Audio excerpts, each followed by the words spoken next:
Good morning दोस्तों, बड़े भाइयों एवं बहनों। जैसा कि 22 दिसंबर को एग्जाम है, उसमें मैथ्स के कुछ इंपॉर्टेंट क्वेश्चन हम आपके सामने डिस्कस करने जा रहे हैं। उम्मीद है आप इस वीडियो को पूरा देखिएगा और वीडियो पसंद आने पर आप इसे सब्सक्राइब कीजिएगा और लाइक कमेंट तो कीजिएगा ही कीजिएगा। चलिए हम कुछ इंपॉर्टेंट क्वेश्चन चर्चा करते हैं जो हमें हेड टीचर वाले जो एग्जाम है 22 दिसंबर को उसमें काम आने वाला है। क्वेश्चन है, यदि x square plus 1/x² is equal to 18 तो x माइनस 1/x का मान क्या होगा। इसमें दो टाइप के क्वेश्चन पूछे जाते हैं और शायद हमारे एग्जाम्स में ही होंगे। जैसे x² प्लस 1/x² का वैल्यू दिया रहेगा तो हमें x माइनस 1/x फाइंड करना रहेगा या फिर x प्लस 1/x फाइंड करना रहेगा। तो हमारे क्वेश्चन में यहाँ पे x माइनस 1/x वाला क्वेश्चन है। तो इस टाइप में क्या करना है, हमें दो फॉर्मूला ध्यान में रखना है। a प्लस बी का whole square a square plus B square plus 2ab, a minus B का whole square a square plus B square minus 2ab। अब जिस प्रकार का क्वेश्चन रहे, जैसे यहाँ पे माइनस वाला हमें फाइंड करना है तो इस फॉर्मूला का हम प्रयोग करेंगे। यही अगर हमें x प्लस 1/x निकालना रहता तो हम इस फॉर्मूला का प्रयोग कर लेते। अभी हम इस फॉर्मूला का प्रयोग करेंगे। चूंकि हमें x² प्लस 1/x² पता है तो हम इसको ध्यान में रखेंगे कि हमें यह पता है और हमें निकालना है इसका रूट। a माइनस बी ज्ञात करना है तो वहां पे देखेंगे x माइनस 1/x का whole square is equal to x square plus 1/x का whole square minus 2 into x into 1/x, that is x square plus 1/x² minus 2 x cut गया। यानी कि हमें इसका वैल्यू दिया हुआ है यहाँ पर x² प्लस 1/x² 18 दिया हुआ है तो यहाँ 18 रख देंगे माइनस 2 फार्मूला से, यानी कि हमें 16 प्राप्त हो गया। कहने का मतलब है x माइनस 1/x का होल स्क्वायर हमें 16 प्राप्त हो गया। तो हमें निकालना है x minus 1/x, that's why हम इसका रूट निकालेंगे। तो इधर क्या हो जाएगा, 16 का रूट जो कि आता है प्लस माइनस 4। 16 का रूट क्या होगा, या तो +4 या -4। तो हमें ऑप्शन में दिया हुआ 3, 4, 5, 63, तो हम 4 में टिक लगा देंगे तो 4 हमारा आंसर हो गया। यही अगर रहता x प्लस 1/x, उस स्थिति में हम यहाँ पर इस फॉर्मूला का प्रयोग करते और जो -2 कर रहे हैं -2 ना करके +2 करते और फिर उसका रूट निकालते, जो हमारा आंसर हो जाता। ठीक है, अब हम और क्वेश्चन देखते हैं। अब हम क्वेश्चन देख रहे हैं, 4 अंकों की सबसे छोटी पूर्ण वर्ग संख्या क्या होगी। ऑप्शन है हमारे पास 1000, 1024, 1089 और 1100 यानी 1100। इसमें से कौन होगा। तो इतना माइनर क्वेश्चन है तो इसको तो हम लोग देखकर समझ जाएंगे और निकाल लेंगे, लेकिन यदि 7 अंकों की दे दे, 8 अंकों की दे दे तो उसे हम किस प्रकार सॉल्व करेंगे। तो इसके लिए हमें क्या करना है, जब छोटी संख्या वाला प्रश्न रहे तो हम जितना, जैसे 4 अंकों की छोटी संख्या, तो 4 अंकों की छोटी संख्या ज्ञात कर लेंगे, भाग विधि से इसका वर्गमूल निकालेंगे। तो इसको देखते हैं, फिर समझाते हैं।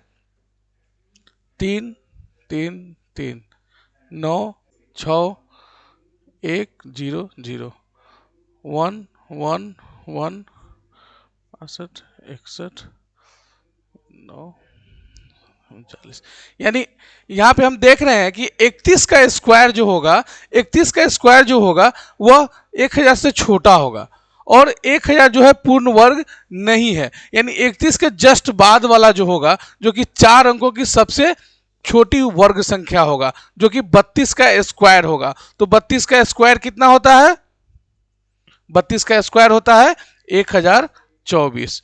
तो हमारा यहाँ पे आंसर क्या हो जाएगा, 1024 बी, जो कि बी में दिया हुआ है। यहाँ पे छोटी संख्या है इसलिए हमें क्या करना होगा कि छोटी संख्या में यहाँ हम इस प्रकार भाग विधि से वर्गमूल निकालने का प्रोसेस कर लेंगे। उसके बाद देखेंगे 31 का यहाँ पे हो रहा है तो कुछ ना कुछ रिमाइंडर अंतिम में बच जा रहा है, तो हम 31 के जस्ट बाद वाला यानी 32 का स्क्वायर करेंगे, वो हमारा आंसर होगा। लेकिन यही अगर रहता 4 अंकों की सबसे बड़ी संख्या या 5 अंकों की सबसे बड़ी संख्या, तो 9 9 9 9 लिखकर फिर करते और जो रिमाइंडर आता उसको इसमें से घटा लेते, या फिर जो यहाँ पे आता हमारे पास उसका स्क्वायर कर लेते, वो हमारा आंसर हो जाता। फिर अब देखते हैं दूसरा क्वेश्चन। एक क्वेश्चन है, किसी वस्तु के मूल्य को पहले 10% फिर 15% बढ़ाया जाता है, इस प्रकार कुल कितने प्रतिशत की वृद्धि होगी। हमारा ऑप्शन है 25%, 25.5%, 26%, 26.5%। तो इसको तो हमेशा हम यूनिटी मेथड से बनाते हैं, लेकिन जैसा कि हमने देखा है कि 2 घंटा का टाइम मिलेगा, 120 मिनट और 150 क्वेश्चन हमें अटेम्प्ट करने होंगे, तो इसके लिए हमें समय की बचत करनी होगी। तो इसे हम एक ट्रिक से आपको हम बताते हैं, और ट्रिक ध्यान में रखिएगा, बहुत ही काम आने वाला वो ट्रिक है, और उस ट्रिक की मदद से हम इसको सॉल्व कर लेंगे। जब भी इस प्रकार दिया रहे कि 2 बार लगातार बढ़ोतरी रहे, तो वास्तविक बढ़ोतरी निकालना रहे तो कैसे निकालेंगे। तो उसका ट्रिक है x plus y plus x into y by 100%। जैसे पहले x प्रतिशत बढ़ोतरी हुई, फिर y प्रतिशत बढ़ोतरी हुई, उसके बाद हम कैसे बनाएंगे, तो x plus y plus x into y by 100%। तो यहाँ पे पहले 10% बढ़ोतरी हुई, फिर 15% बढ़ोतरी हुई, 10 इंटू 15 बाई 100, यही हमारा मेन परसेंटेज हो जाएगा। इसको सॉल्व करते हैं, 10 और 15 25, प्लस यहाँ पे 10 से 10 कट गया, 15 बाई 10 यानी 1.5%, यानी कि 25 और 1 26, 26.5%। इस प्रकार हमने देखा कि अभीष्ट प्रतिशत क्या हुई बढ़ोतरी, 26.5, यानी डी हमारा आंसर हो गया। यह ट्रिक हम ध्यान में रखेंगे, समय बचाएगा। एग्जाम में चूंकि समय की कमी रहेगी, यह ट्रिक याद रखेंगे तो इस टाइप के क्वेश्चन को हम सॉल्व कर सकते हैं। अब हम देखते हैं दूसरा क्वेश्चन। अब देखिए, यदि 50 वस्तुओं का क्रय मूल्य 40 वस्तुओं के विक्रय मूल्य के बराबर हो तो कितने प्रतिशत लाभ अथवा हानि हुई। इस तरह के क्वेश्चन में जब लाभ अथवा हानि दोनों दिया रहे, तो पहले तो हमें यह पता करना होगा कि लाभ हुआ या हानि। यहाँ तो सिंपल है कि 27%, 8%, 25%, 15% और लाभ हानि क्लियर लिखा हुआ है। कोई भी ऐसा डाटा नहीं है जो कि सेम है। जैसे कि यहाँ दिया रहा है 27% लाभ, 27% हानि, 25% लाभ, 25% हानि, सेम दिया रहे डाटा और लाभ और हानि का अंतर है, तब कंफ्यूजन हो जाता है। लेकिन यहाँ तो आंसर अगर 25% या 8% कुछ भी आ गया तो हम डायरेक्ट देख देंगे लाभ या हानि में टिक लगा देंगे। लेकिन जब सेम तरह का क्वेश्चन रहे तो पहले हमें जानना पड़ेगा, अगर सेम डाटा आंसर में भी दिया रहे तो लाभ हुआ या हानि हुआ। तो यहाँ हम देख रहे हैं 50 वस्तु खरीदे हैं, क्रय मूल्य जो है 50 वस्तुओं का, और विक्रय मूल्य यानी बेचे हैं तो 40 वस्तुओं में ही उतना पैसा आ गया, यानी प्रॉफिट हुआ, फायदा हुआ, गेन हुआ, तो लाभ हुआ। तो ये क्लियर हो गया कि लाभ हुआ। अब इसको हम यूनिटी मेथड से बनाएंगे, बहुत ज्यादा समय लेगा, तो हम ट्रिक से आपको बताएंगे। इसका ट्रिक होगा x minus y by y into 100%।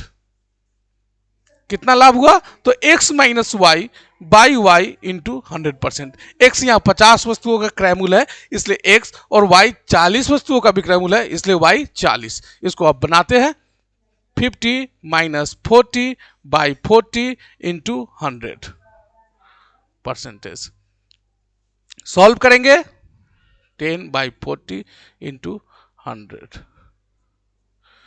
0 से 0 कट गया, 4 से 100 में डिवाइड करेंगे तो 25 मरतब में कट जाएगा, यानी 25% लाभ हो गया। हमें लाभ हो गया 25%, जो कि सी में है, तो हमारा सी आंसर हो जाएगा। इस तरह समय बचाकर हम ट्रिक का प्रयोग करके हम जल्द से जल्द इस टाइप के क्वेश्चन को हम बना सकते हैं। चलिए अब दूसरा क्वेश्चन देखते हैं। देखिए हमारा नेक्स्ट क्वेश्चन है, कितने प्रतिशत वार्षिक ब्याज की दर से कोई धन 10 वर्षों में अपने का तिगुना हो जाएगा। यानी 100 रुपया है तो 300 हो जाएगा, 1000 है तो 3000, मतलब तिगुना हो जाएगा। तो इसका तो यूनिटी मेथड से और लिनियर इक्वेशन वन वेरिएबल रैखिक समीकरण से भी हम बनाते ही हैं, लेकिन उसमें टाइम टेकिंग होता है। तो इसका फॉर्मूला बताएंगे, ट्रिक बताएंगे, जिससे हम इजी वे में बना सकते हैं। जिसका कि ट्रिक होता है n-1 इंटू 100 बाई टी। यानी कि अगर तिगुना होना है तो n के यहाँ पे 3 रख देंगे। जितना समय दिया हुआ है यहाँ पे t यानी 10 साल दिया हुआ है, तो यहाँ पे t के जगह पे 10 साल रख देंगे। तिगुना हो रहा है तो n के जगह पर हम 3 रख देंगे, और इसको फिर सॉल्व करेंगे तो हमें परसेंटेज निकल जाएगा कि कितना इसका रेट है, दर क्या है। तो यहाँ इसको सॉल्व करते हैं, 3-1 into 100 by 10 is equal to 2/10 into 100, यानी कि 20%। यानी इसका रेट ऑफ इंटरेस्ट क्या हो गया, 20%, जो कि हमारा बी आंसर है।